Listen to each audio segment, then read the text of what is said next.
And now I really got to be careful what I say. Exactly. Yeah. I'm going to go ahead and put you in speaker view, and I'm going to do just a brief introduction. Again, good morning, Sangha, and welcome. We're so excited on this first Sunday in April to have Kosetsu, excuse me, Soun Kosetsu Randy Earl, and he will help me correct the pronunciation Okay. as he starts to speak. But Kosetsu Randy Earl is again a beloved Dharma brother and friend of the Sangha. He is again he was raised Protestant. He never really felt the connection with that tradition. So in the mid 70s, he was introduced into Transcendental Meditation. He was drawn into meditation and contemplative practices ever since. His direct exposure to Buddhist teachings was through the Tibetan Lama in the late 80s. Over the years, he was fortunate to meet Zen teachers and sanghas through the practice and retreats ranging from very small groups to the Zen Center of LA, the Zen Mountain Monastery, ASZC Zen Dojo Basel, and Zen Dojo Zürich. And he'll tell you a little bit about that. Randy's a well-traveled individual, and you'll start to hear a lot of that as he speaks. But it wasn't until moving to Atlanta and joining ASZC that he decided to begin more steady practice and training with Elliston-roshi. Taking precepts in 2003 as Kosetsu, although further moves took him away from Atlanta, he continued to train remotely during the retreat visits and taking vows for Shukke Tokudo in 2013. Soun Kosetsu has served as a Zen chaplain at the North Carolina University for several years and is currently an STO member at large. He has done a lot of things. He's also my Dharma co-tech buddy. And again, we have the mini Sangha, and we're also working with each other to on our self-care. So again, as a part of that Sangha practice, as we will also promote, you have to really manage to self so you can help manage to others. It's all about self and other. Without further ado, I'm going to hand the virtual staff over to Kosetsu. And he is going to speak with us about, again, Kosetsu living by vow in the midst of this many challenging times. So, again, big bows into Kosetsu. And again, thanks so much, Kosetsu, for being with us here today. Thank you for the lovely introduction. And as many of you know, you see me on the Sunday talks. I try to participate when I can. I'm happy that we have the ability to participate remotely like this, since I am not in Atlanta. So thank you for asking me. Um, and yeah, this topic. So I'm not going to go into my history and my travels and things like that. People who know me know I like to tell stories. I'm going to try and keep it to a reasonable limit. But that does tie into, I do like to talk about real lived experiences, which may sound odd if you listen to my talks on mental models. I will happily talk about abstractions like mental models, but they only aid in understanding. To me, true understanding is grounded in reality. Therefore, in my talks, I like to draw from real lived experiences wherever possible, rather than hypotheticals. Therefore, with apologies and your indulgence, I'd like to share a personal story today, which has made a very strong impression on me recently. So I say recently, but time passes quickly. So over the Christmas holidays, my family succumbed to the same thing that happened to so many families, where there was a family break over gatherings and related COVID safety precautions. And just to give the context a little bit, so as we had done so often in the past, one family member set up a group text, right, blasted out to a bunch of people to start finding a time and a date, and how can we coordinate getting together. And another family asked for a follow-up on unanswered questions about vaccination status. And unfortunately, that person was already speaking from a place of pain and worded it a little unfortunately in a way that seemed accusatory, and that just kind of blew up. I was one of very few people who already knew that person was in pain. So I kind of jumped in to say, hey, they brought up a question that I'd meant to mention as well. They just got to it before I did. So while I was trying to support them, and they did appreciate that, it also was seen as I was supporting the accusatory part of the statement, which just made things worse. And boy, if you talk about an exercise in right speech or not right speech, this was a prime example. And I'll talk a little bit about right speech just more in a minute, but this was an excellent point in, if we look at Sosan's trust in mind, right? The phrase, the smallest distinction sets heaven and earth infinitely apart. Wow. Was this a clear example of, a little distinction that became a chasm and just very painful. And I felt the need to say something, to do something, but what? If it's not clear, the best thing is to kind of say nothing, right? Or as I demonstrated, if trying to be helpful, you can make things worse if you're not careful. So I needed to, I realized I needed to, that phrase, one must say something, I needed to put it into words for myself. That's the way I understand things, is I talk it through with trusted friends. I write it, so I started trying to draft a blog post, or in my journal. I started journaling in the pandemic, which is very, very helpful. And I realized what I needed to do was just to clarify the matter at hand to myself. And that's one way of translating Genjo koan, the koan of daily life, the matter at hand.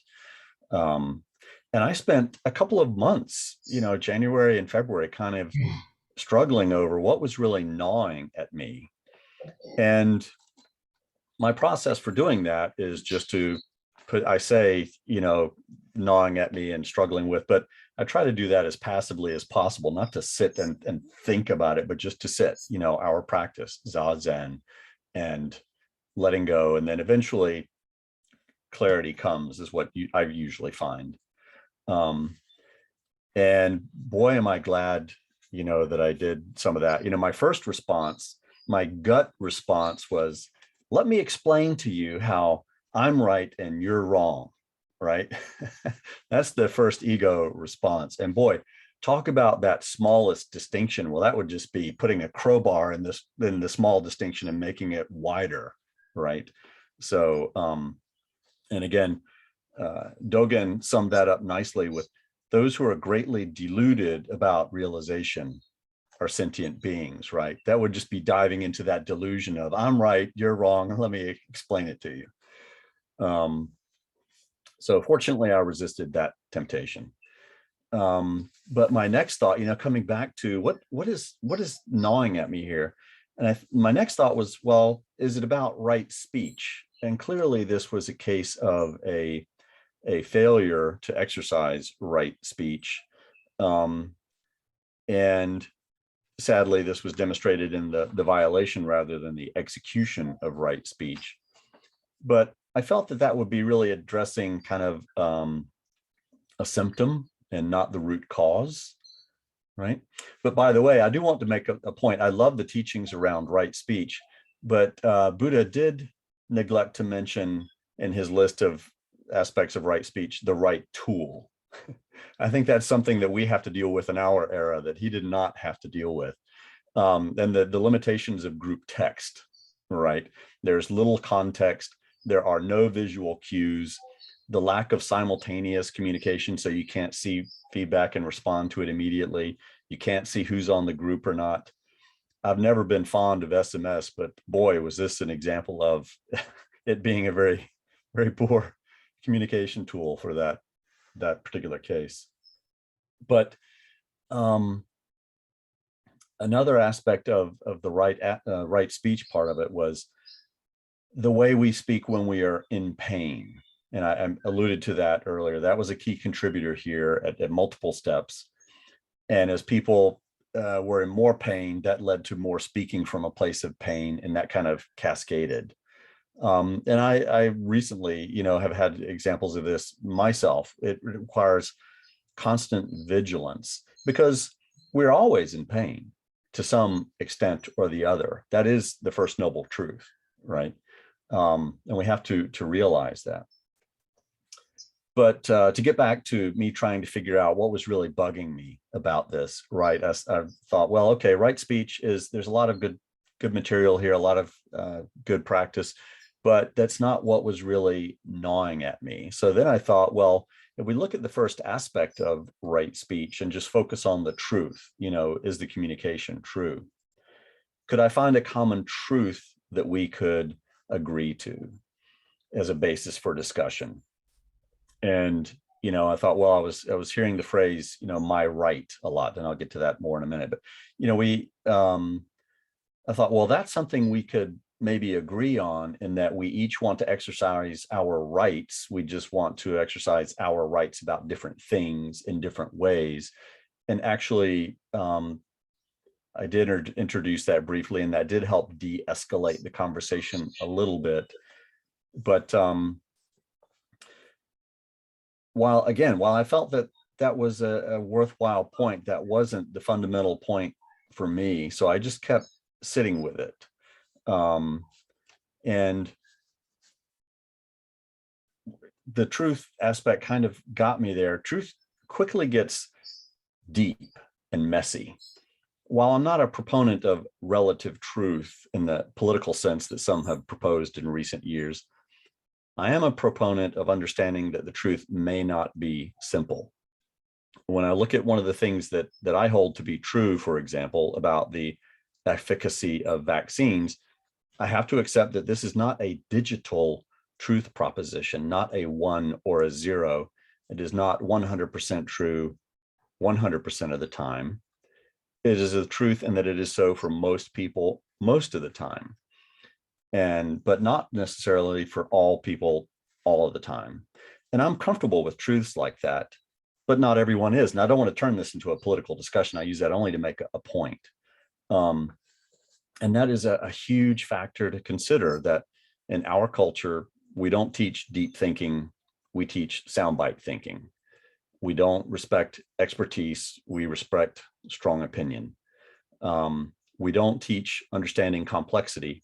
We try to simplify everything to the point that it will fit into a soundbite, and even better if it's opinionated, because that drives your ratings up. So we don't teach interconnection. We are a single issue culture. We hear all the time about single issue voters. So, for example, as a Navy nuke and a submarine sailor, I was locked in a steel tube with a nuclear power plant, right? So I was taught and spent a lot of time thinking about relative risk. How often do you hear that phrase in public discourse? Not very often. We almost always talk about risk in terms of the one item being discussed, not in relation to others, right? So when there's a terror attack, we'll go to war, but we don't look at, well, how many were killed in the terror attack as opposed to drunk driving or gun violence. We don't look at things kind of rationally in comparison to the relative harm and things like that. And again, I'm not trying to get political. I'm trying to give examples, and apologies if I haven't been very balanced in that. So diving into all that was to say that diving into the truth with a capital T didn't seem to be what was really bugging me about this family issue. Although I felt like I was kind of getting closer. In the pandemic and in general, and in this family issue in particular, I kept hearing the phrase, my right. And we often hear that. And in this particular conversation with a family member or two, I heard it. And in explaining it to someone else, my reaction to that, I said, well, I want to say this to this person when they talk about my right. I want to say, you sound like a petulant teenager. And as is often the case, no sooner did those words leave my mouth then I knew who that petulant teenager was. I recognized that petulant teenager. I was that petulant teenager. Okay. And that reminded me very strongly of something that I remember very, very clearly, of my wonderful mother teaching me a great life lesson. I remember being a teenager and talking about my right, and she stood up and she put her finger in my face and she said, buddy, your rights stop at the end of your nose. And that was just a wonderful lesson for me. And that was the beginning of me thinking, okay, I think I know what's really bugging me here about this whole situation. And that everyone has rights and they often conflict, but you can't exercise your rights at the expense of those of another. And again, just to go a little bit into context here, because I want to focus on how it relates to our practice, not to politics, but just to help clarify for me anyway how that context works. So that understanding that others have rights as well, and those rights are, we work hard at defining them, right? We as a people reflected through our government. And they're often very limited in scope, right? Free speech applies to government and not businesses or individuals. And you have a Second Amendment right to carry a firearm, but as I saw in a local business recently, the business has the right to say, but we don't allow firearms on our premises. It's always a balancing act, right? Of my rights versus your rights versus others. And rights are not unilateral. They're intermingled and messy and require mutual consideration, respect, and balance. And the more I thought about that, the more I thought, well, we talk about them even in our Constitution. We talk about inalienable rights, right? But personally, I have a problem with that phrase. From the Buddhist perspective, I don't think I ever hear us talk about rights, right? We don't talk about having a right to expect anything. But the rights granted to us through our government, the government is us, right? We, of the people, by the people, for the people, whatever the phrase says, for right or wrong, how well we do it or how inefficiently we do it, the government is us. And that means that we have decided to give each other those rights, right? Out of compassion for each other or compassion for ourselves, that we want, some rights, whatever. It's kind of rooted, in my mind, it's rooted in compassion, right? The Constitution, we also talk about the pursuit of happiness. It's not a guarantee, but we want to make it as easy as possible for you to pursue it. And I really felt like, okay, now I'm getting to where I'm kind of understanding this. And again, I want to say this wasn't a sitting down, I'm mind mapping this, brainstorming it. This was just sitting day after day, and gaining a deeper awareness as I'm talking to family members and hearing things. And in terms of understanding a right, the role of dichotomies and deep understanding came to me. What we do very often in Zen practice, right? We speak in terms of dichotomies. We speak in terms of the big one is form and emptiness, right? The absolute and the relative. And I thought, well, what would the dichotomy be here? Because dichotomies are so informative, such a big aid to understanding.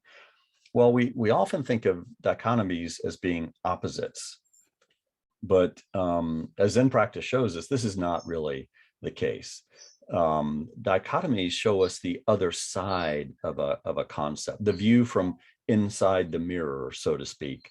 The seemingly opposing point is very often exactly what gives concept or context and meaning to the concept we are examining. We need the dichotomy to fully understand what we're examining. So I thought, well, what would be the dichotomy point for rights? And, you might think it's oppression, right? Like looking at the situation in Ukraine right now. And that may seem obvious, but I don't think that's it in terms of what helps understand the concept. I propose that the other side, the dichotomy to a right is responsibility. So as mentioned earlier, rights are artificial constructs. Who constructed them? We did. And if we don't believe in them, and by believe, I mean make them real through our actions, then they are not real. Therefore, if we want rights to be real, we have the responsibility to make sure they are real. And it's a relational proposition. If we want our rights to be real, we have to make sure the rights of others are equally real, else the system falls apart. And believe me, I'm getting to the more Buddhist aspect of this in just a minute. But this is the process I had to go through. So in America, in my perspective, we really rarely talk about responsibility. We talk about rights a lot. We don't like to talk about responsibility. But if the government gives us our rights, then it's our responsibility to support the government, to participate, vote, pay taxes, things like that. But does that alone fulfill our responsibility? We created government to give us rights and ensure they are respected, but we can only legislate so far, and that's a good thing, that we try to be kind of slow and limited in what we enshrine in government, because it's much harder to unenshrine it, right? So government moves slowly, and that can be a problem at times, but there are benefits to that. So given that government can't protect anything, ultimately it is we who have the responsibility to respect and ensure the rights of others. We can't just delegate it to the government. We need to be actively trying to do that at every level of our interactions every day. Not just the legally protected rights, of course, those, but things like more subtle factors, such as common courtesy, consideration for others, being what we would call a decent human being. These are subtle and therefore much harder, and it's our responsibility. So if you accept all that, and that's up to you to decide, but this was, again, the process I went through. It's like, okay, how do I address my responsibility? And to me, that starts with setting an intention. And this is where we get to the living by vow. Okay. We all know the Bodhisattva vow. And it seems impossible to free numberless beings, right? But part of that seeming impossibility is only if we see them separate from ourselves, right? To save all beings, one of the ways to do that is to be one with all beings, right? And we know that it's speaking of the impossibilities, we know that it's impossible not to violate the precepts, but that doesn't mean that we stop trying. At every ceremony, we avow all our past and harmful karma, and then take up yet again the vow to save all sentient beings. And it starts with repentance. So a key step for me in this particular case, but always, is repentance, to realize and accept my limitations and my own harmful deeds. We talk about awakening to reality quite a bit, and that's one of the realities I think we don't consider enough, that we have to awaken to that reality as much as any other, that we start with ourselves and work outward. I believe it was, Katagiri-roshi. I should have written this down. He listed his vow as, with the individual, with the sangha, and then with greater society in general. So, and how do we do that? Well, again, the path is laid out for us. In fact, it's called a path, the Noble Eightfold Path, takes us straight there. And we often talk about, I think one of the reasons that we don't talk about rights explicitly is because, with the right understanding and with right compassion and with skillful means, that we automatically see needs and react accordingly. At least that's the theory, right? In practice, I need intention and practice. I think we all do. That's why we take our vows, and why we continually renew our vows. And just remembering the three aspects of the Eightfold Path, the way I sequence them, and it's not a linear path, it's kind of a loop, and we keep iterating through. But the way I think of it is, the mental discipline aspects help us develop wisdom, and the wisdom aspects then help us practice ethical conduct. All right. So, and that's how we understand and respect the rights of others, how we implement our responsibility to do that. Hojo says, I think it's in his one of his charts, he talks about the Eightfold Path as the path of daily practice, not the path of our lives or anything, but we cycle through this every day. And what this family example has shown me is that the answer is not easy or clear cut most of the time, or very often. It's complex and difficult and challenging. It's always situational and requires us to make our best judgment out of concern for all parties involved. And boy, thinking about that too hard, or doing that a few times, you understand why people want to go be a hermit, right, and live in a cave, because then you don't have all those complicated relationships, and you can do no harm if you're not interacting with anyone. That's why we say, when you're sitting, you're a Buddha, because you're certainly not doing any harm, just sitting in Zazen.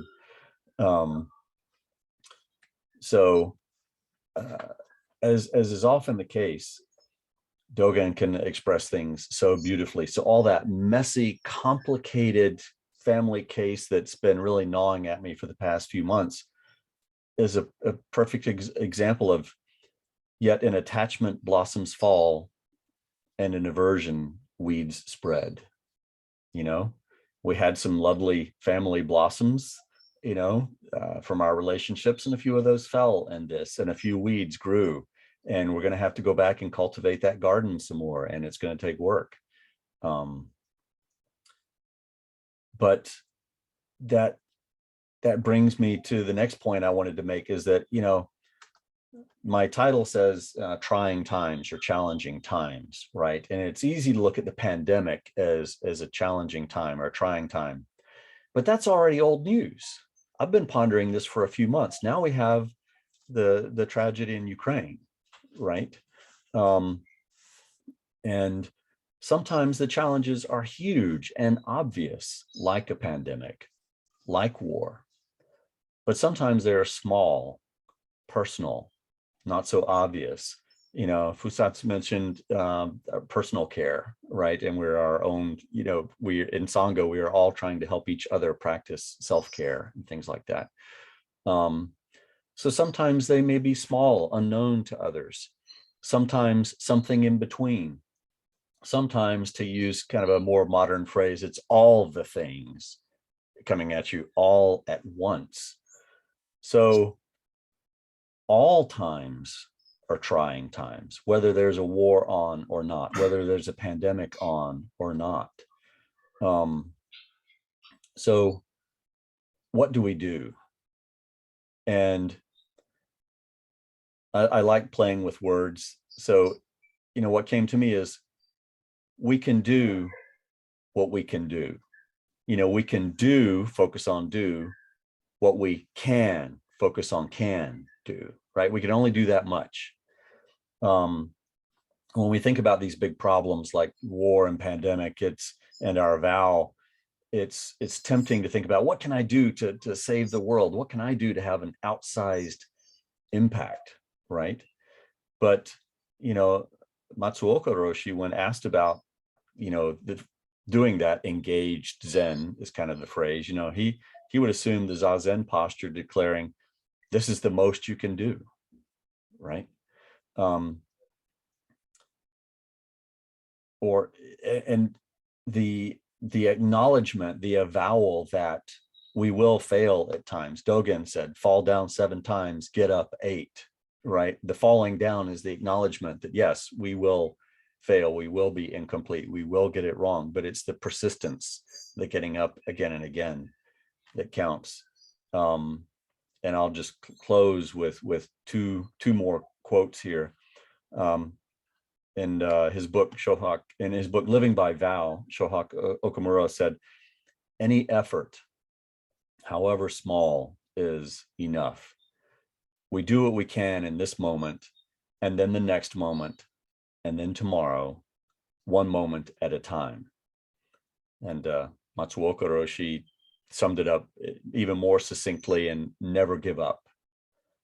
So that's my reminder to myself in trying times, is just keep going back to my practice, to the fundamentals, and not give up. And that's what I wanted to share today. Thank you for listening. Again, Kosetsu, again, just thank you so much for your wisdom. And again, now is the time that we are able to ask questions about things that may have resonated and things that that people want further explanation about. So again, if folks in the Zendo would like to comment, please again speak up. And those that are online, and I see Ungen, just raise your hand and come off of mute and speak up. So thanks so much, everybody. Zetsu, would you please send me a copy of your notes of that talk? I thought it was wonderful, but it covered a lot of ground, and my memory is not good enough to retain it. Thank you so much. I will do that. I have my outline notes here. That's kind of the way I work. I might write that into a more comprehensive essay than just outline notes, but I will send you the outline, and then if I write it out more fully, I'll send you that as well. Thank you. Put it on a list for your Dharma bit.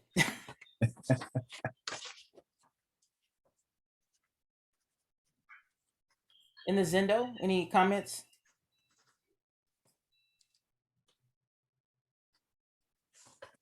Sure, why not? Yeah, Keisei. Here with this.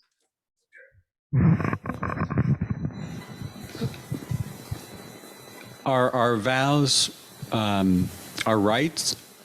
Are they rights we have? Are they responsibilities? Are they some blend of those? Help me understand where you were with that. Where I was with that was I didn't see vows as rights or responsibility. I see vow as setting the intention to address so maybe I wasn't so clear. So to me, the whole question of rights came out of compassion for each other. You know, as slow and painful as it is, we as a culture are having more compassion for each other and establishing that in rights that we want to establish. And so my vow is my establishing my intention to facilitate that process and to respect the rights of others. And the Eightfold Path is my method of implementing my vow. Does that address your question? I think so. The idea of vow is maybe our approach to rights and responsibilities, you know, Yes. which are man-made concepts. But so if we approach them through our vows, maybe we approach them with less harm to self and others, I guess. Right. It sure helps me to have a framework, right? Before I try to have another discussion. I have certainly been much more careful and mindful in more recent discussions than I was in that first response to the text message, right?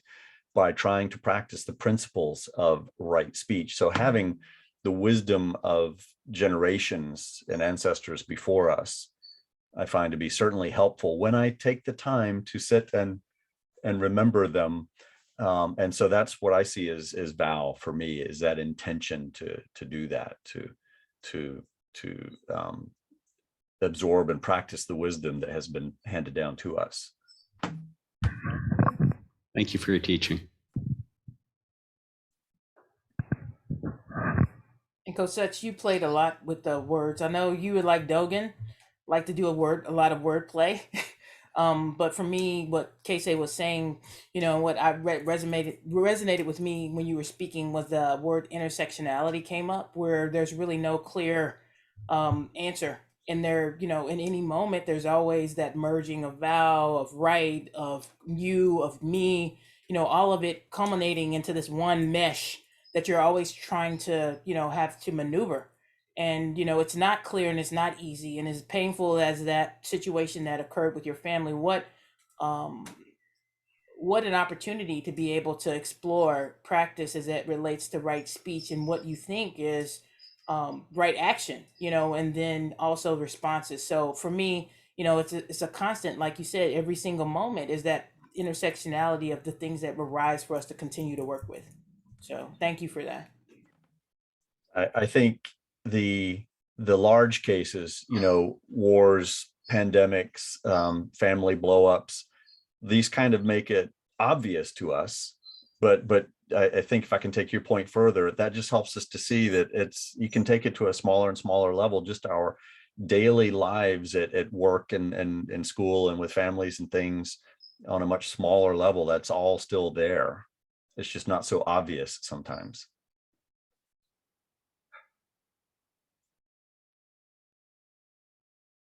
And I see Hojo leaning forward.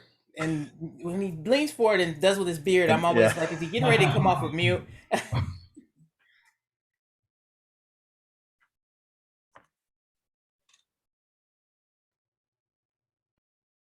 You're on mute, Hojo. I was pressing my space bar. I thought that took me off of mute. No, I enjoyed the talk. I missed part of it, but I'll follow up by listening to it on YouTube. And I was just having a meltdown in my equipment here. My earphones were running out of charge, and so I was scrambling to try to hear. You're just the cat, the dog, Diane. Everybody's hearing you now, so be careful what you say. I think that's a good precept in general practice. Be careful what you say. Mm-hmm. I'm thinking of doing a podcast called Putin and Precepts. Mm-hmm. There's an old meme or trope or whatever in Zen history that the four benefactors that we mentioned in the meal chant include the national leaders, the political leaders, and teachers and parents and so forth, that we dedicate the food to. And there's this old idea that these powerful people got to those positions by virtue of merit accumulated in past lifetimes. This explains, in terms of Buddhist terms, why they're there, how they got there. It doesn't mean they know it. It doesn't mean they have any awareness of it at all. And so the follow-on to that, or the corollary, is we can only hold them responsible for how well they live up to the precepts. That's the only criteria you can use to criticize them. So I'm thinking of trying to write a 8-point, the eight are the precepts, the 10 prohibitive or grave precepts of Buddhas and Bodhisattvas, and see if I can make the corollaries between how well is he living up to affirm life, do not kill, how well is he living up to, and so forth. And you can apply the same thing to all politicians, basically. People have power in power.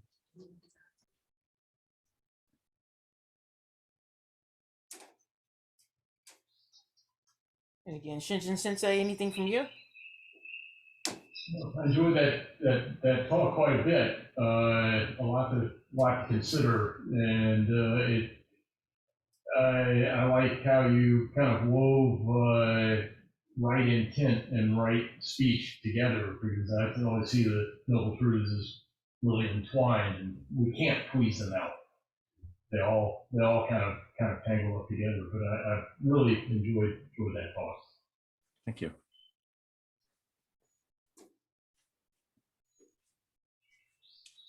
That was a good example for me of just sitting with something for a while and eventually, you know, that was my understanding. It may not be your understanding, but that helped me understand my responses better and how I should respond. And yeah, it was a good 2 months there, noodling through that.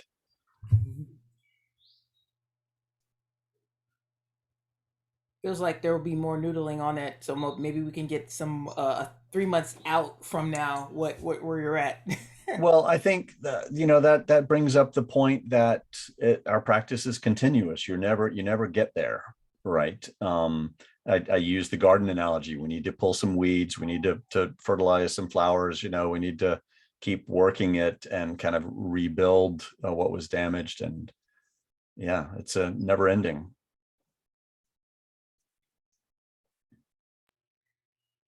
And it gets really messy again of, okay, well, if you do this, then how do you do this to address an issue without offending that one over there? And, you know, but, oh, I want to find a cave somewhere. Again, never stop, and we do the best we can. Right. Well, that's why I closed with that. I need those reminders, you know. So that's why I closed with them. We all do. And again, folks in our virtual world, any comments, questions? If so, please do come off of mute. Speak. Katsuryu, good to see your face. Come off of mute, sir.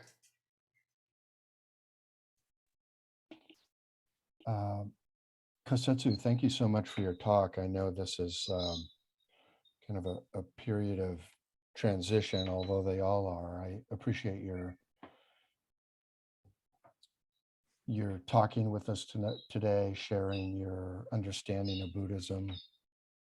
I don't really have any questions. I'm just grateful that you are part of the Sangha and sharing your truth. Thank you.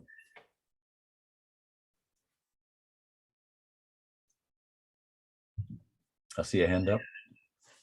Yep, Alan. Oh, are you in Mebane, North Carolina? You're not too far away.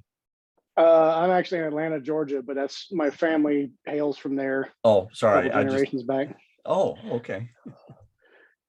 You pronounced it correctly. It's most people don't. I don't really have questions either. I just thought I'm always kind of lurking here. I thought I would just chime in and contribute and say thanks. And what you, I'm very new to Buddhism and Zen, and not just in the sense that we're all beginners. I'm actually literally, I've not been doing this very long, and I'm not even sure yet what all the vows are, etc. I have a lot of studying and things like that to do, but your talk really resonated with me.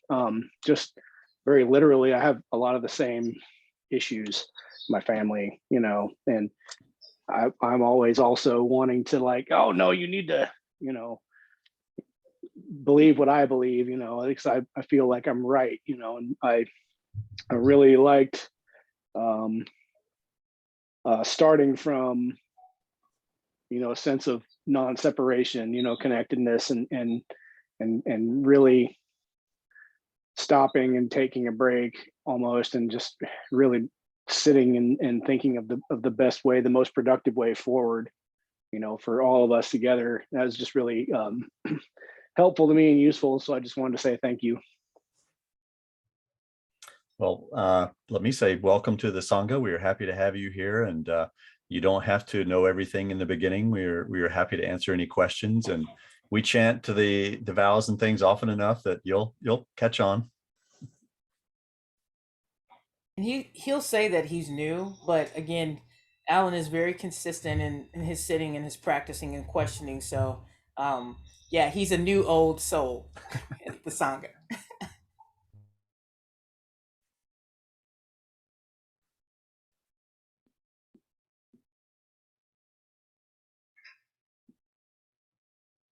Last call. Any other questions? Comments? Yes, Chris. Well, thank you very much for your talk. I enjoyed it. I guess if Alan's not a beginner, I really am. But you talked about a dichotomy between right and responsibility, and I guess neither is right or wrong. But is there a wrong way or a right way to sort of resolve your situation, or do you have to just sort of let it be? You mean the family situation? Right. For example. Yes. Well, I think that's an example that illustrates so many other cases, and that there's not a clear-cut answer. There's not a clear-cut right way or a wrong way. That's why we talk in terms of, and by the way, welcome as a beginner. And everything I said for Alan holds true for you as well. Welcome here. The more you participate, the more you'll see. We don't talk so much in terms of end states as in terms of practices and how we would get there, and methods, right? And skillful means. Skillful means is such a wonderful term that applies to always looking deeply at the situation at hand, trying to listen carefully, and then think about what would be the best. And as I mentioned, it's always situational. It's always dependent upon the people involved, their issues and things. So unfortunately, there's not an easy answer. So often the Buddhist answer, I would say, to what's the right way or the wrong way is what is the most compassionate, what does the least harm. That tends to be the right way, and the wrong way would be the way that does more harm. And sadly, we don't always know that in advance, but by our discipline, going back to the Eightfold Path and the mental discipline practices, helping to develop wisdom. I mean, that's how we hopefully develop our skillful means.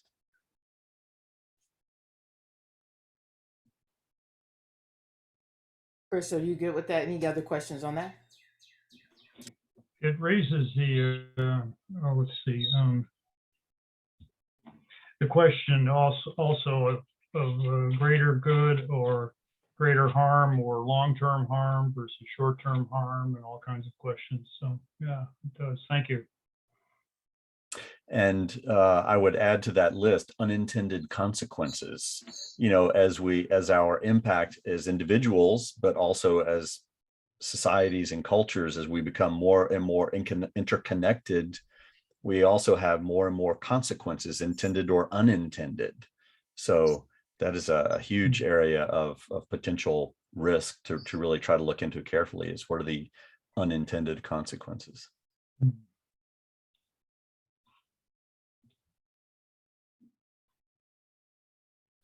Chris, anything else there?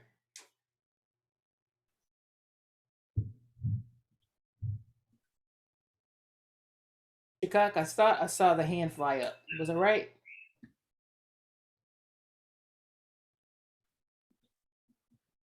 Hey, Shikak, did I see the hand fly up? Chris looked like he was trying to say something. Good. Okay.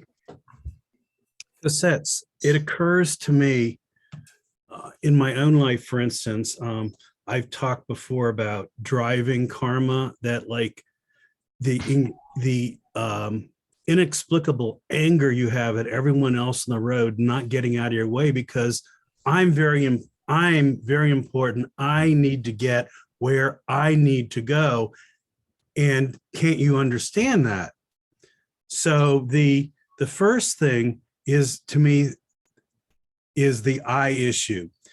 Rights seem to be, to me, and as Hojo Sensei regularly invokes his designer background, I'm invoking my political science background. See, Hojo, I do learn from you. That rights are the domain of dual mind. compassion is a domain of no mind. So it's not that rights don't or don't exist. It's a different context. That if you're in dual mind, rights are very important. But because rights have to do with I.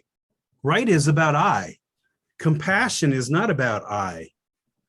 So for me, might I posit another way of looking at it is the rights thing is a consequence of living in a dual mind in an everyday world with the I.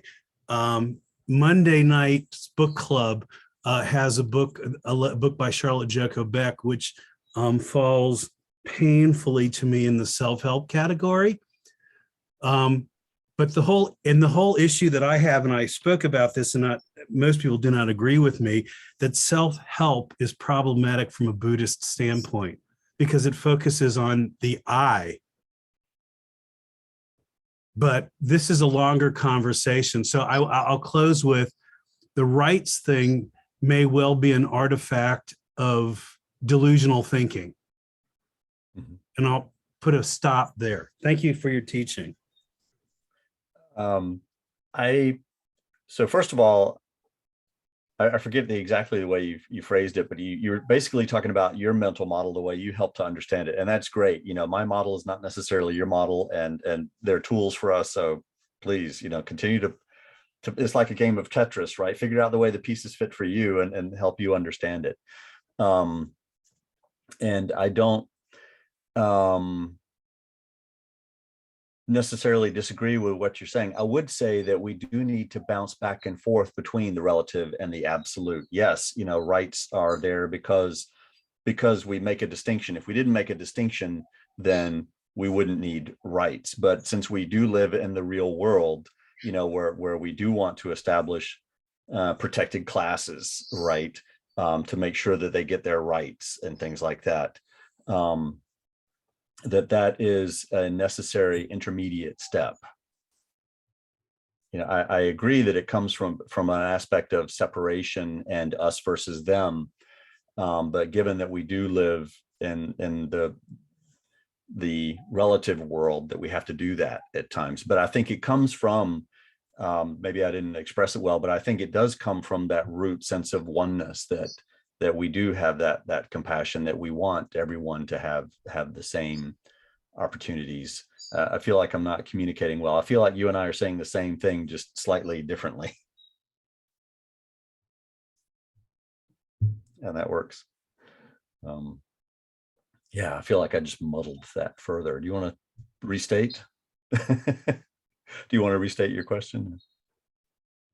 It wasn't a question, it was an observation. Okay. It was an observation generated from what you said. Though I would like to push back a bit, because even a sense, to some extent, if one is not careful, saying that X class needs to be protected is paternalistic and basically possibly still I thinking that I know what's right for other people, which is, whereas to me, without getting political, one political class makes the error of thinking it's about them. The other political class commits the arrogance of assuming that they know what's right for other people. Well, actually both do, but on different things. So right. I don't disagree with you that there are people who suffer. I think we're in agreement. I think we disagree on the framing of how to approach that. I would lean more toward a Quaker quietist. Maybe I need to sit about it a bit more before I jump in and fix things and make it worse. The tech solution, if you will. Right. Well, and that was a lesson that I learned here, was that, after that immediate response, unfortunately, the family, we did have the wisdom to, okay, the first thing we need to do, and there was more than one person saying this, the first thing we need to do is shut down this conversation, and step back. It's like, oh, thank goodness we did that, before we make it any worse. And we have been in quite that mode of, let's kind of take some time and calm down before we re-engage. So I agree completely on that. I think Joseph had his hand up. Yeah, anyway, I don't let me get us like, wrapped around this particular point, but I guess just broadly, like, thank you so much, Kosetsu, for sharing your insights here. The discussion was really broad and deep, and yeah, sort of sweeping and hard to circumscribe and very thoughtful. And I see why we're sort of lapsing into politics as a way to frame what you're saying, but I think there's something in it that's more dynamic than it. I'm struck by your emphasis on self-realization, I guess, is what I'm getting at. And I really appreciate you walking us through your process. And it's like a really striking example, I think, of how the practice of a vow, like using it to cut through potential neurotic lockdown or doom spiral. And in my experience anyway, I can say it really does help to tease out, like, what is the function, like, of the limbic system, fear or anger or sadness or disgust, and like, which one of those is it? And then try to avow some change of behavior to let it go, and not necessarily make a decision or impose a deadline, but I don't know, vows are a system, not a goal. And anyway, I did appreciate this emphasis on self-realization, as if there is a goal, maybe you can try to circulate it in that way, but like, just directly investing the whole social field, respecting the rights of all the sentient beings. And I think that universality is what I was taking away, and that's the path to cessation from the cause of suffering. But isn't that also completely dropping any idea of my rights? I think that's at least what I heard Paul saying, and that, like, isn't all that over now, and we do have to ask, what is my responsibility in the situation? Because how else can we get critical purchase on our own actions in the world? But we also can't cling to my responsibility any more than we cling to my rights. All the moral dissensus and contention is over now. There is no good reason to shatter the peace like, our responsibilities are grounded in the whole social field without any preference. But anyway, I don't know. The Dharma of relationships is maybe the most complicated thing. There's nothing about family and marriage that's straightforward. People are hard to live with, and there's no two ways around it. And I'm a hermit, so I'm not sure I have great, grounded experience and wisdom to share. But I will say there's something for simple life and the abundance of, karma that is neutral, sleeping and eating and sitting and having your life grounded in those things. What harm can be done? I like that. That's what I'm taking away from this, if that helps. But yeah. Wow, an awful lot to unpack there. Thank you for sharing. And I certainly won't address all of it. But to the last point you were making there, kind of a self-care point, I'll say, that aspect of it, that is certainly important, putting on your oxygen mask first before helping others, right? And there are so many ways to do that. And if we have the luxury to isolate or to go on retreat, like I have the luxury to work from home. Not everybody has the luxury to do that, as an example. Whatever we can do, finding the ways that we can kind of retreat and refresh. And it might be a small thing in terms of defining times in the day when I'm going to go take a walk or something like that, or something larger, like, going on a formal retreat for an extended period of time, or anything in between. That all comes into how we can put ourselves in, prepare ourselves to address those issues that we face in relationships in the real world, how we put our vows into practice.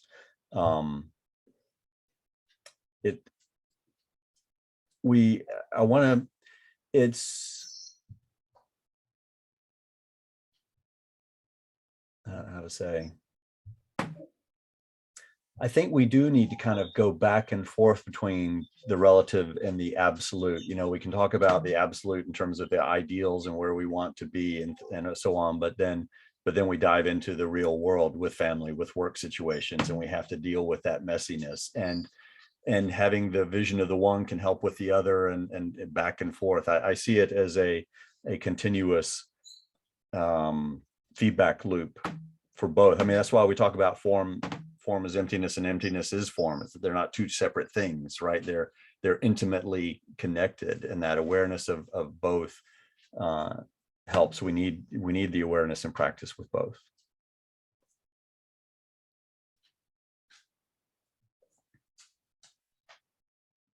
Joseph, I know there was a lot in there. Any reaction or comments to Kosetsu? I'm hesitant to draw it out much further. No, I think that was great. Yeah.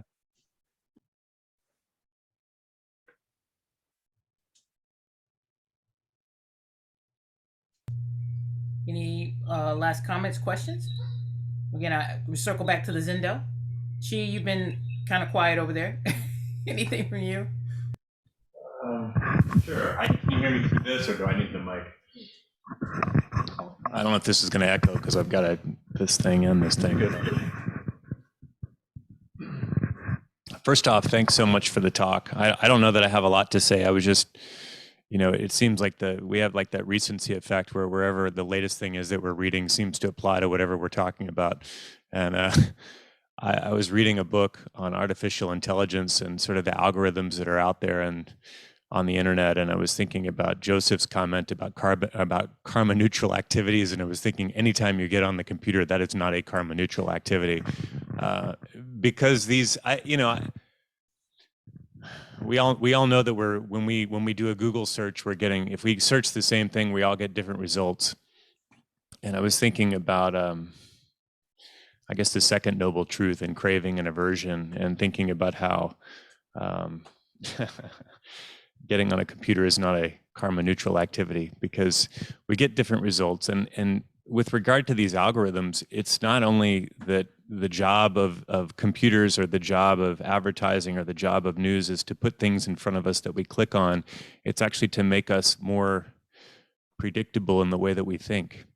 So the algorithms are actually changing what our patterns are of what we're clicking on. And I just wonder, you talked a little bit about developing wisdom, and I think that even maybe another piece of this is developing the wisdom to understand that we're all being changed by this technology, and the people that we have disagreements with are being changed by this technology the same way that we are. We may think we have a monopoly on the truth. Maybe we don't, just like they think they have a monopoly on the truth. And I think to go down that rabbit hole is pretty terrifying. And I just wonder, we talk about rights, but also from a craving and aversion standpoint, these little computers in our pocket are creating more and more craving and aversion, and the way that we resolve that is really important. And I don't know, I have more questions than I can formulate. So I'm not really asking a question. I guess I'm just sort of throwing all that out there to see if it stimulates anything in anybody else. But we live in a pretty weird world, and Ungan and I have had a lot of discussions, and I had a talk that I did on groups and in groups and out groups, and the more I dive into this, the more complicated it gets, and the more I just go, whoa. The best thing for me to do is to go where Joseph, I just need carbon neutral activities. I'm going to go to sleep now. I'm just going to sort of back off and how do you stay? Maybe that is a question. Maybe there's a question here about how to stay engaged when you realize that there are a lot of steps that you could take that are not carbon neutral activities, to go back to that. I mean, karma neutral activities, carbon neutral. We get paralyzed, right? I mean, I think when we realize all of the factors that go into this, you can get paralyzed. And I think your talk was really helpful, because it's sort of, how do we move forward in this weird world that we find ourselves in now? But I don't know, there may be a question there somewhere, or maybe that was just me rambling. Anyway, thanks for letting me ramble. You called me out, Fusatsu, and then you got a bunch of rambling, so. Well, I think that's a very important point. I think we don't necessarily want to be karma neutral, right? We distinctly avow all my past and harmful karma, right? We do. That is one of the places where it's helpful to make a distinction between harmful karma and helpful karma. So the question then becomes, to another one of your points, like, well, what can I do? And I think that's why I closed with the quotes and words that I did, was the reminder from the masters of keep your realize that you can't do everything. You can't change the world. You can't fix the world, but, you know, narrow your scope to what you can do moment by moment, a little bit, you know, and then do it again tomorrow, and just keep renewing your vow and your intention. And I also like the point you made about artificial intelligence.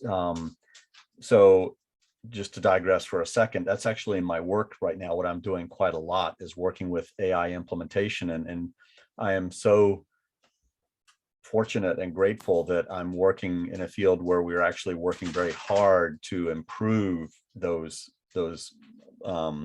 how you manage those models, how you develop those models ethically and test them and things like that. And I won't dive into that, although I'd, you know, go into a long discussion with anybody who wants to. But I see you talking about algorithms. I see our practice as a way to develop our own algorithm to help tune our responses, so that, you know, we don't have to stop and think, okay, everybody stop, this just happened now. I've got to think about my response. You know, the more we practice it, the more we build our algorithm, the more automatic those responses can be, hopefully in a good way. And also part of training an algorithm is weeding out junk data, and where we can do that intentionally.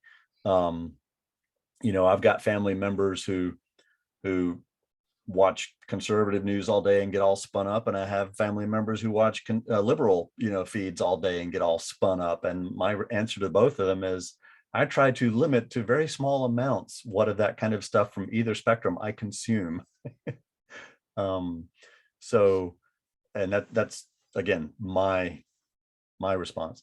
But I think it's helpful and interesting. I might spend some time playing with that. About, we talk about external AIs and algorithms, but actually we're developing our own and reinforcing our own internal algorithms every day. Thank you. And Hojo, I think had his hand up in Kosetsu after Hojo. I'll make a comment because we work with very similar fields in talking about AI. Yeah, I sort of have the slightest notion of what an algorithm really is, but interestingly, that you introduced the development of artificial intelligence. Dogen was credited with saying that in Zazen we're developing true intelligence. And maybe you could talk a little bit about, we once had a t-shirt, I designed a t-shirt that said, increase your bandwidth. There's an app for that, you know, meditation or Zen meditation. So tell us a little bit about bandwidth relative to algorithm, and how you see Zazen fitting in that picture, if that makes sense. Wow, first off the top of my head, so from a technical aspect, when I think of bandwidth, you know, one of the important considerations is signal noise ratio, information density, things like that. Bandwidth becomes important if you're limited in how much information you want to convey. And I think what our practice does is help us filter out a lot of noise so that we can concentrate on signal, so to speak. Some of that is easy for us to do. In terms of, like me, it's easy to turn off my feeds. I'm not going to watch that. I'm not going to listen to this podcast or whatever.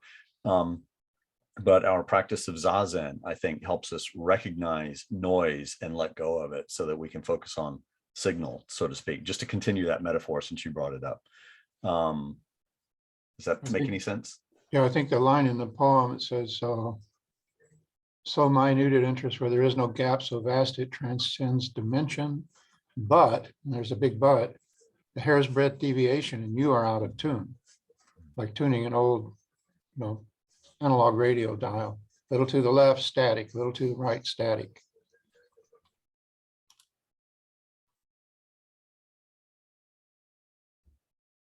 Kosetsu, did you want to make a Yeah, comment? you know, from my perspective, you know, I think we have these concepts that the things that, yeah, where our technology and everything is new, or the way that things are presented are new. But for me, from a perspective, from a practice, if you look back historically, a lot of the things that, since they talked about Dogen, you know, who's immensely good with wording things and making us really question the way that we play with words and minds and concepts, allows for us to really understand that, yeah, okay, maybe the way everything's presented, but all this stuff is really not that new.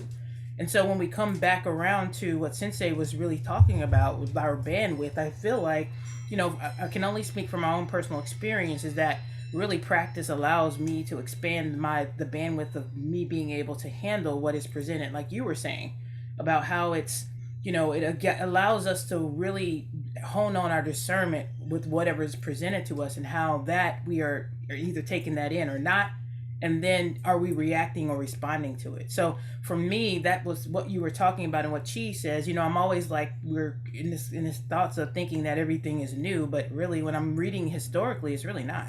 So it's very interesting how these things come back into current state reality, because we're here in this moment in time. And I know Shukke is always talking about time. Is it really existing? Is it linear? Is it circular? Whatever that is, it comes back to really working with the things that arise, working with our mind, and to Sensei's point, really creating our own internal AI, and what we choose to and how we work with whatever arises in our day-to-day, moment-to-moment practice. That was what I was going to comment, because we're Kosetsu, this deep down into AI and looking at next best actions and all this other stuff that technically, but it always comes around to the same thing. And I find myself, as I'm working at work with all these technical people, cracking up, because it's just kind of like, So that's my only comment. Kosetsu, anything else there? Well, no, I think you make a great point about, if I may oversimplify, perhaps, there's nothing new, right? The difficult issues, the fundamental issues, are human interaction issues, and those haven't changed. Technology may have accelerated the pace or brought in a greater volume. Those are all variances in degree, but they don't change the fundamental what issues we have to deal with, if that makes sense.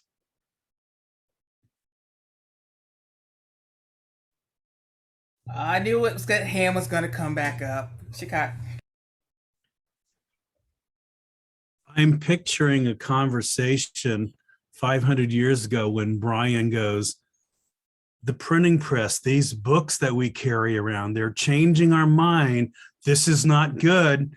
Or go back further yet. I believe it was Socrates who said the practice of writing will destroy minds. This is not new. I agree with you entirely, Fusats. We think it's new. I think maybe this is kind of a different version of the Dharma, right? Everything old is new again. We like to think that we are unique and privileged, right? Smarter than people in the past, more enlightened. But as Sensei has said, people are people, right?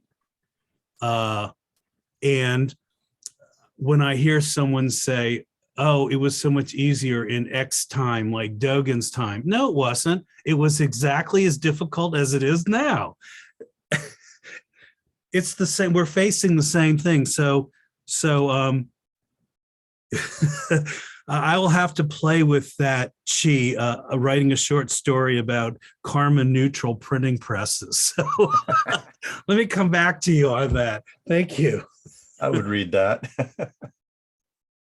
See, Joseph, you didn't know you were going to start all of this conversation around karma neutral.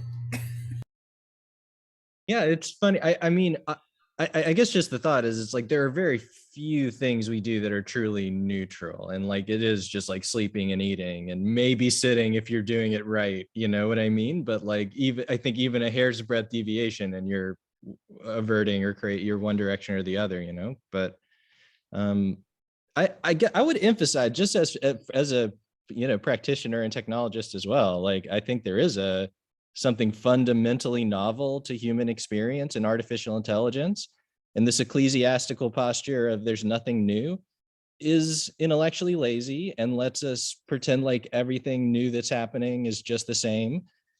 There are fundamentally distinct things happening in our generation, and we are lucky to be alive today in the era we are. And I don't know, I'm not saying relationships have gotten easier since the Middle Ages. I'm not sure they have, but like, there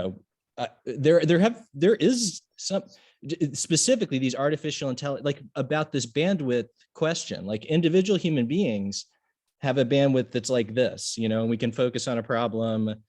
It's pretty narrow, but these artificial intelligence systems, if you believe that they are transcendental computers that are capable of thinking concepts just like us, which AI practitioners do believe at some level, they're effectively building it. They may not have that belief in their head, but they are instrumentally building a machine that can think. You know what I'm saying?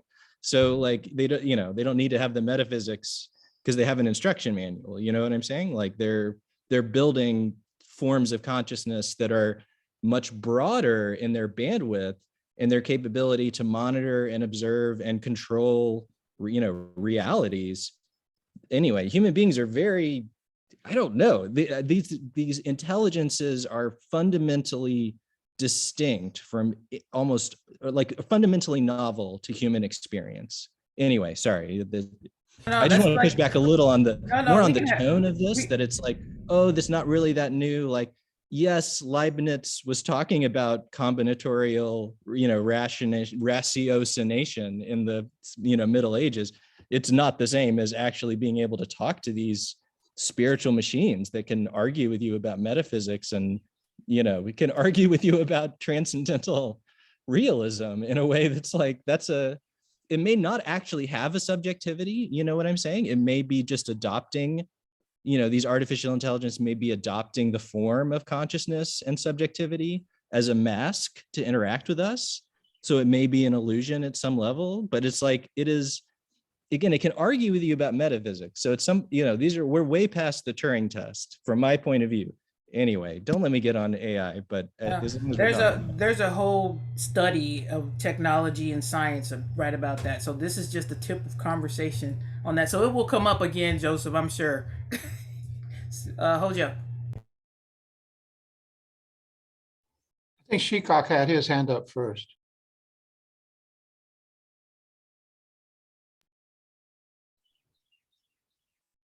Joseph proves my point. If Joseph didn't understand what I'm saying, AI will not understand. I did not, when I said there was nothing new, you were doing a dual mind, focusing on the literalness. Figuratively, nothing is new. The concept of this age having problems that are substantively different than previous ages is not true. The problems that we have are the problems that they had. We are creatures of a context in which we live. There are advancements, yes, but that's not what I was talking about. I'm talking about the idea that the arrogance that our problems are worse than people have in the past, that our knowledge is better than people in the past. That's simply, in my opinion, not true. I disagree fundamentally with that. That we face exactly the same things that are challenging to us are exactly as challenging as they were before. The details may be different, but the situation is quite the same. And with all due respect, my young friend, I think it's a tad bit tricky to say, no, things are actually new. No, things have always been new. That doesn't make it any different. And finally, with respect to AI, you may be more familiar with this than I am, but my understanding is what you're talking about to some extent requires something called self-awareness. And I am unaware of any, and I do work in technology policy. I am unaware of any system that is self-aware. Now, Kosetsu may be aware of this.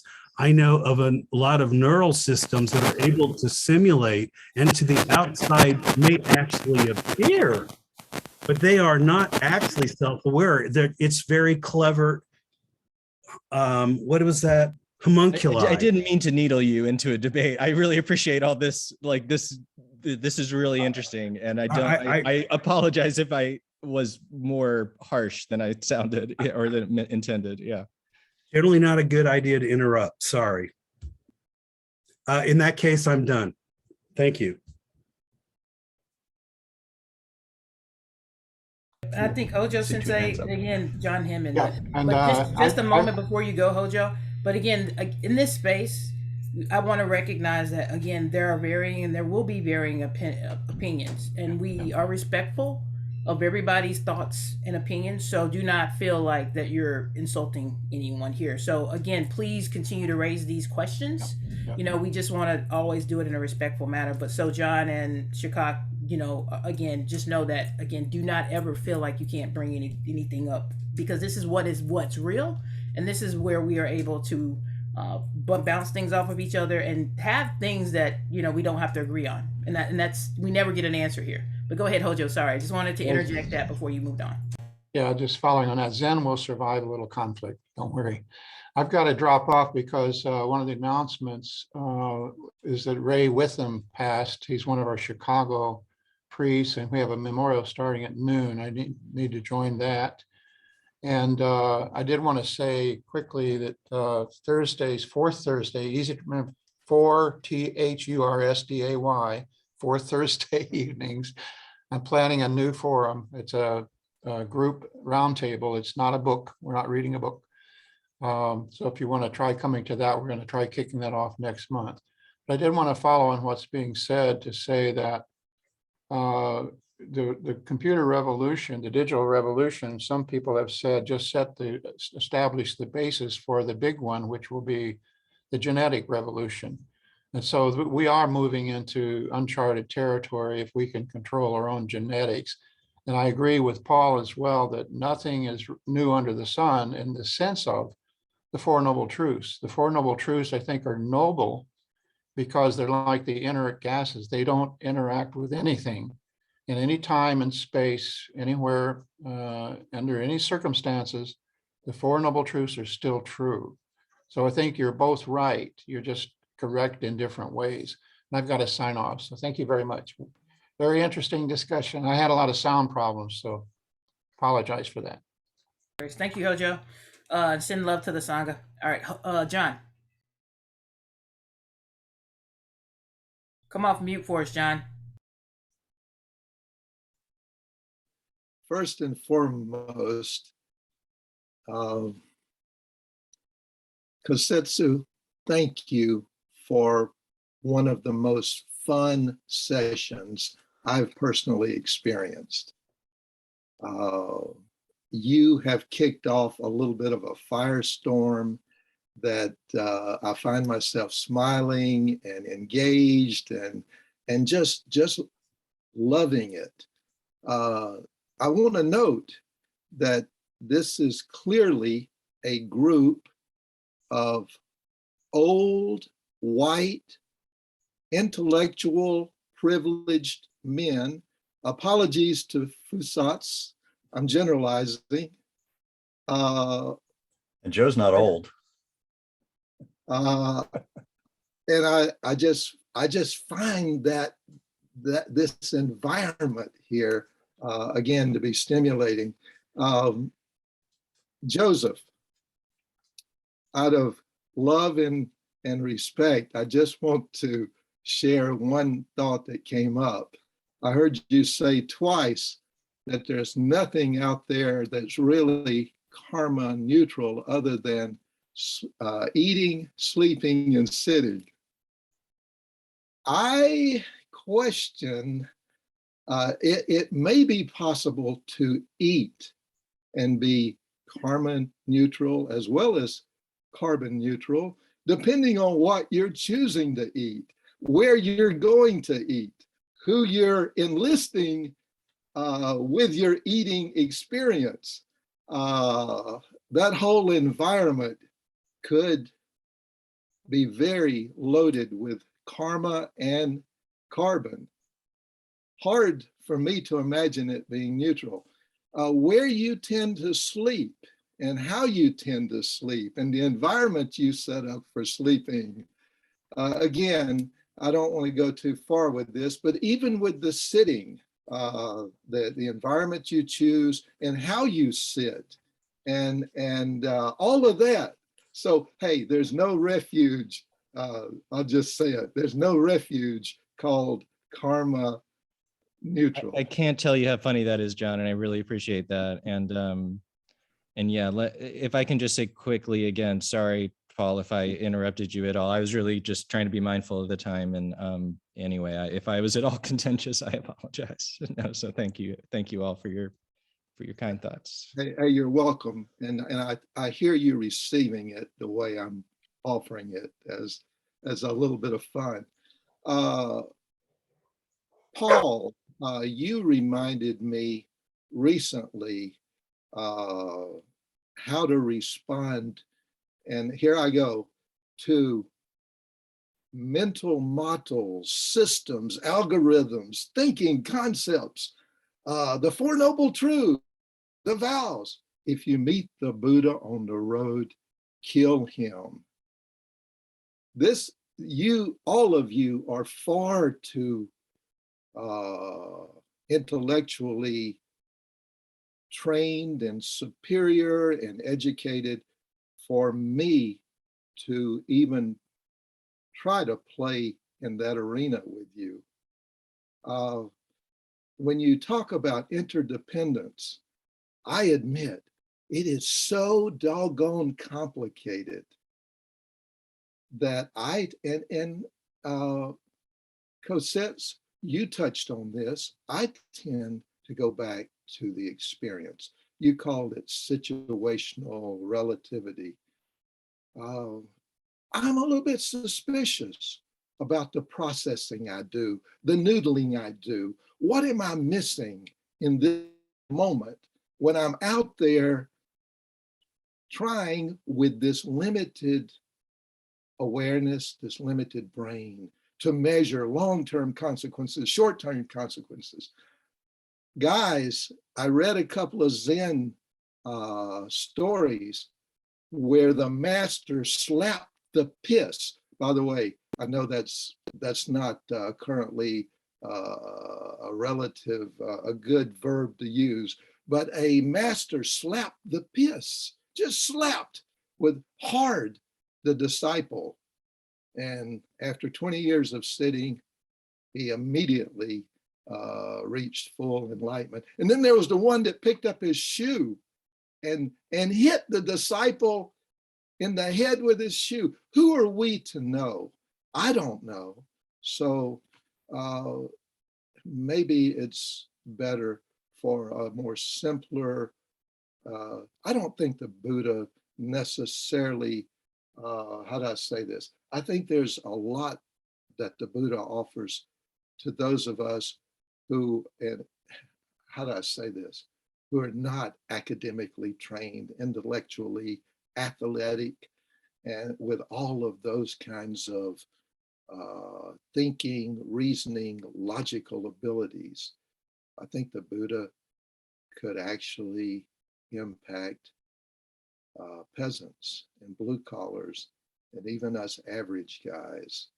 Hey, thanks. I just had to riff a little bit in honor of this wonderful session today. And I welcome, hey, please, this back and forth is delicious. Please send that back to me in whatever way you choose. I'll respect and receive it with kindness. Thank you. Well, actually, for me, this was an exercise to drop out of the intellectualism to get to the basics. And I probably described it too much in intellectual terms, just because that's what I do all day. But for me, this was an exercise to try and get to the basics beyond all the, the modeling and intellectualization. So maybe I failed. And to John, just a comment there. You're exactly correct. The Buddha, taught, and a lot of our other teachers, Jesus, the Buddha, all of those, the teachings were open not only to intellectual, to aristocrats, but also to lay people, even Dogen, and even women. Some teachers taught women. Go figure. Back then, some actually thought that women could actually attain enlightenment, but there should not be any blockage or any obstacles related to the intellectual discernment related to the Dharma.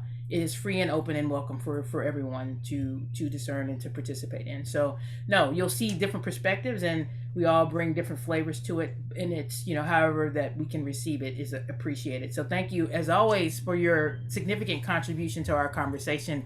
Do not ever feel that it's any less appreciated and received. And I'm going to allow Kosetsu, any closing words for you, sir? Again, this has been very engaging and very thought-provoking. As always, when you speak to the Sangha, you bring in your personal view, but you always bring it around to us in a way that we can receive it and interact with it for conversation. So last thoughts, comments, and questions. Well, I just want to say, actually, you know, I alluded to the fact that putting things into words helps clarify for me, and discussion with others. So I would like to thank you all for doing me a great service by letting me, you know, do this, you know, forcing me to try and put it into words for you, listening to this vibrant discussion. You know, it's a great value for me as well. So I thank you all and appreciate it, this opportunity. So thank you. Oh, I think you're muted now. I don't hear you. Sorry about that. Again, Kosetsu, thank you so much for your teaching as always. Again, the third jewel for me is very precious to my heart. It sustains me beyond all the words that I can say, and it's where the Dharma comes to life. So again, Kosetsu, thank you for your teaching today. And as again, Kosetsu is my counterpart on the communications team, I want to say this for the Sangha. I started the conversations with self-care again, and I'm going to end it with self-care. You know, Kosetsu has been and continues to be a great part of supporting this Sangha. We are so grateful for your efforts, and as you go and again, as you take care of yourself in the next coming weeks and months, know you are supported. You are loved and you are appreciated, and whatever that you need from this Sangha, know that we are only a text, an email, a phone call away. So we are continue to support you on your journey, and we hope to see you very soon again in conversations locally, etc. But thank you so much, Kosetsu, for your support. So I just wanted to end with that. And as always, get big gasho to Kosetsu, please, folks. And again, as always, we end where we start. The opportunities we are able to do what we do, support our Sangha, the Zendo, our priest, and our center. Please, if you are able and find the things that we do valuable, the conversations that we have valuable to yourself personally and beyond, please, again, thank you to those people that are contributing. But if you are not, would you please consider to support us in our practices and our offerings. Again, as always, we have AM sits, we have PM sits, we have book clubs, we have Just Sit Saturday is next Saturday, the second Saturday, where you're able to either virtually participate with us for extended sits, and then just be on the lookout for some upcoming longer practice opportunities as always. Any other comments or questions? If not, do you have the bell for us, Chi, so we can do our closing? Again, please, we did not do our opening Dharma verse. Somebody always please catch me. I always forget to do that, but I'm going to stop the recording before we do that.